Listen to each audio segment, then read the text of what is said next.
என்னுடைய உரை உங்களுக்கெல்லாம் தெரியும். நான் ராஜேஷ் கோயில் ஆலயத்தின் செயலாளர் சிவகுருநாதன். எனக்கு என்ன சொல்லுவாங்க, வந்து ஸ்ட்ரோக் ஓவர் ஸ்ட்ரோக் அப்படின்னு சொல்லுவாங்க. அது வந்து எரிமலை மாதிரி உள்ளுக்கு ஒரு ஸ்ட்ரோக்கு கடந்த 7ஆம் தேதி பட்டது. இன்று உங்களுக்கு நான் பேசிக்கிட்டு இருக்கேங்க. இது எல்லாமே காரணம்னா நம்ம அளவுக்கு ராஜராஜேஸ்வரி அதனால சத்தியோட ஆற்றல் கிடைச்சதுனால நான் விடாமல் தியானம் 5 தடவை குறையாம பண்ணிக்கிட்டு இருந்ததுனால எனக்கு நான் பேசிக்கிட்டு இருக்கேன். உங்களுக்கு தெரியும் ஸ்ட்ரோக் பேஷண்ட் எப்படி இருப்பாருங்க. பேச முடியாது, நடக்க முடியாது, ஒரு பக்கம் வீல் செயலாளர் தூக்கி தான் போகணும். ஆனால் ஈஸ்வரனுடைய அருளால் எனக்கு அந்த குறை வைக்கல. 7ஆம் தேதி நம்ம வந்து சிம்மங்கள் பள்ளிக்கூடத்தில் நம்முடைய சான்றிதழ் வழங்கும் நிகழ்ச்சி செய்தோம். அப்பயே எனக்கு அடிச்சிருச்சு, வாய் வந்து உணர ஆரம்பிச்சு.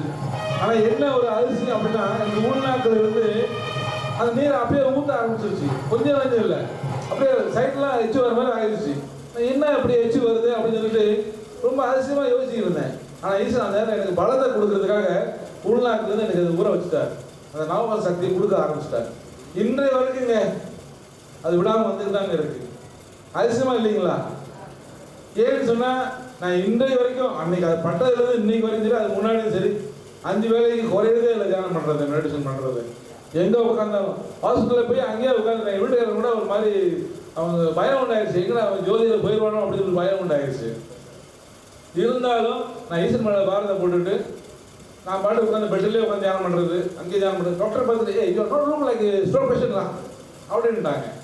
நம்ம எப்படி உட்கார முடியும் விசுவாசத்தெல்லாம்? ஒரு ஒரு ஆச்சரியம் தான். நான் எதுக்காக சொல்கிறேன் அப்படின்னா, நம்பி நூறு கெடுவது இல்லை.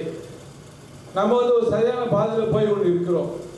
சரிங்களா? ஒரு சட்டமுன்னு ஒரு ஐயா சொன்னாங்க, பொருட்கள் சொன்னாங்க, நம்ம வந்து ஒரு கிணறு நோண்டணும்னா அதை நோண்டிகிட்டே இருக்கணும்.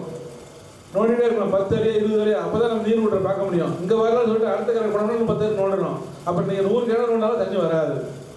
நம்ம சரியான ஒரு தியானம் போயிட்டு இருக்கோமா, அதை பிடிச்சிக்கிட்டு நோண்டிகிட்டே இருக்கணும். நீ நோண்டனால தான் நீர் விட்டு வரும்.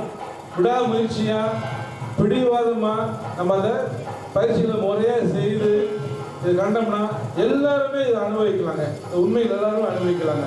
சூட்சும சக்தி எல்லாரும் புரிஞ்சு கொள்ளலாங்க என்று கூறிக்கொண்டு பெருமிதம் தொடர்ந்து